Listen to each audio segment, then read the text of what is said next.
মই জোন গগৈ স্বাগতম জনাইছো দৰ্শকৰ মুখ্যমন্ত্ৰী হিমন্ত বিশ্ব শৰ্মাই কালিৰ দিনটোত কলাক্ষেত্ৰতে অনুষ্ঠিত হোৱা অনুষ্ঠানত এটা বিশেষ মন্তব্য প্ৰদান কৰিছিল আৰু মন্তব্যটোত কোৱা হৈছে যে ভুল কৰিলে বিয়াগম বিষয় আৰু বিপদ হ'ব পাৰে কি বিপদ হ'ব সেয়া আমি কালি ভাগত আপোনালোকক জনাইছিল কিন্তু যি জৰিমনা যদি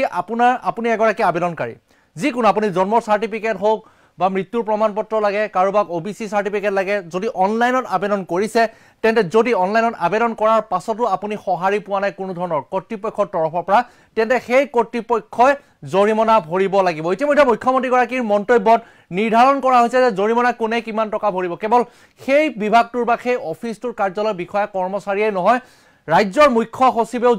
জৰিমনা ভৰিব লাগিব 10,000 টকা পৰ্যন্ত আৰু এই নিয়ম যদি কৰা হয় তেন্তে হয়তো যিসকল আবেদনকাৰী আছে যিসকল সাধাৰণ জনতা আছে তেওঁলোকৰ সমস্যাসমূহ অতি শীঘ্ৰে সমাধান হ'ব বা তেওঁলোকে সময়মতে তেওঁলোকৰ ডকুমেন্টছখিনি নথি যি আবেদন কৰিছিলে ফৰ্মখন ফিল আপ কৰিছিলে আবেদনৰ কাৰণে আৰু সেই ফৰ্মখন অতি সোনকালে কাম হ'ব আৰু টেবুলত বহুত এনেকুৱা নথি পৰি থাকে সাধাৰণ জনতাৰ য'ত তাৰমানে যেতিয়া ইটোৰ পিছত সিখনৰ পিছত ইখন টেবুল যেতিয়া আগবাঢ়ি গৈ থাকে তথাপিতো কাম নহয় গতিকে মুখ্যমন্ত্ৰী হিমন্ত বিশ্ব শৰ্মাই বাৰে বাৰে কৈছে যে সাধাৰণ জনতাই জৰিমনা ভৰিলে নহ'ব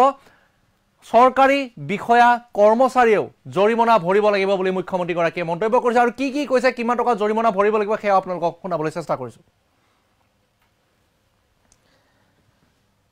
ভুল কৰিলে ৰাজ্যৰ মুখ্য সচিবেও ভৰিব লাগিব জৰিমনা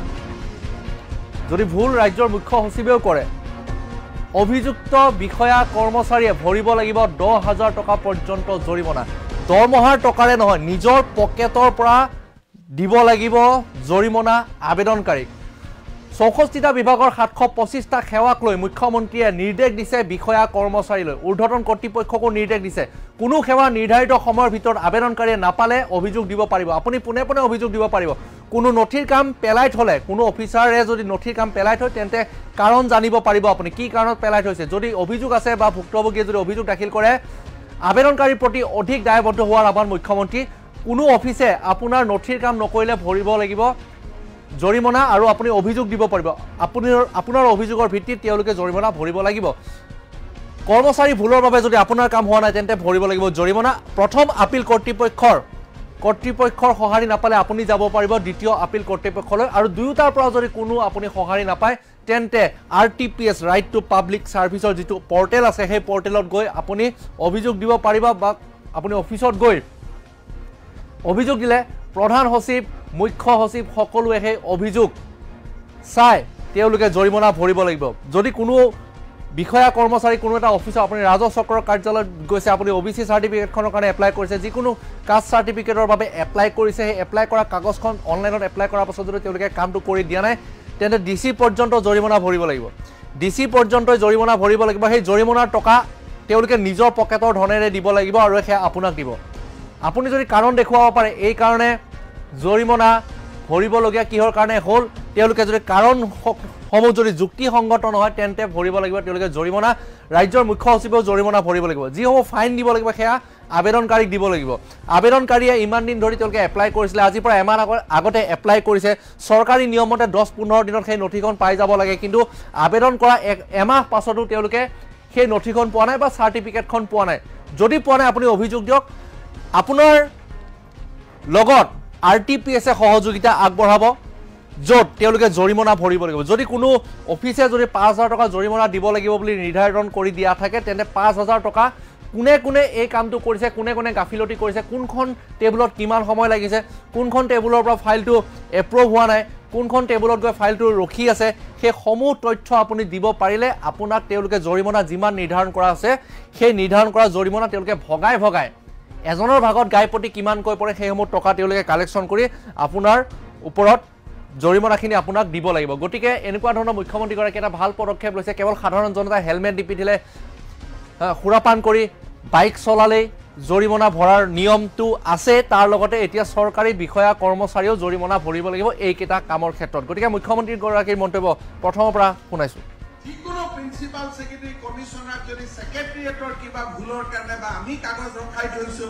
আমি কৰিব দিয়া নাই এই 762টা সেৱাৰ ভিতৰত সব কাম নহয় এই ফাৰ্স্ট এপিলেট অথৰিটি আৰু সেকেন্ড এপিলেট অথৰিটিত ন্যায় নোপোৱাৰ লগে লগে মানুহজনে ৰাইট টু পাব্লিক সাৰ্ভিস কমিশনত আহিব আৰু ৰাইট টু পাব্লিক সাৰ্ভিস কমিশনে ডাইৰেক্টটো কথা শুনিব পাৰে এনেকুৱা নহয় যে এপিল কৰিহে তেওঁলোকৰ ওচৰত আহিব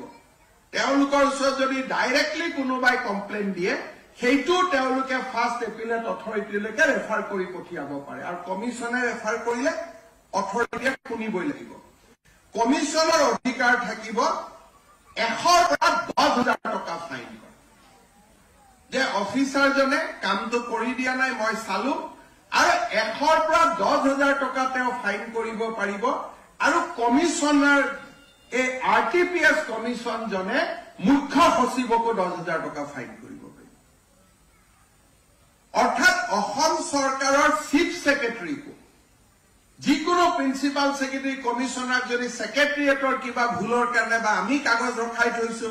আমি কৰিব দিয়া নাই এই 762টা সেৱাৰ ভিতৰত সব কাম নহয় only the 760 work ইয়াৰ কাৰণে ইভেন মুখ্য সচিবকো ফাইন কৰিব পাৰিব আৰু যেতিয়া কমিশনে 10,000 টকা ফাইন কৰিব এই টকাটো তেওঁ চৰকাৰৰ পৰা লৈ দিব নোৱাৰে তেওঁ নিজৰ পকেটৰ পৰা দিব লাগিব অৰ্থাৎ নিজৰ দৰমহাৰ পৰা দিব লাগিব অৰ্থাৎ সাধাৰণ আৰু কাক দিব লাগিব যাৰ কামটো দিলে হ'ল ইমান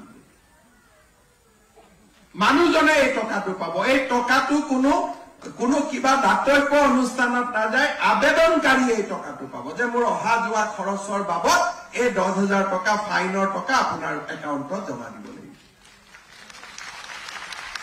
এটা এইখিনি কোৱাৰ পিছত অহা ইলেকশ্যনত আমি পোষ্টেল বেলটত ভোট পোৱা দিগদাৰী আছে এইটো মই জানো হয় নহয় কৰ্মচাৰীসকলে বহুত কষ্ট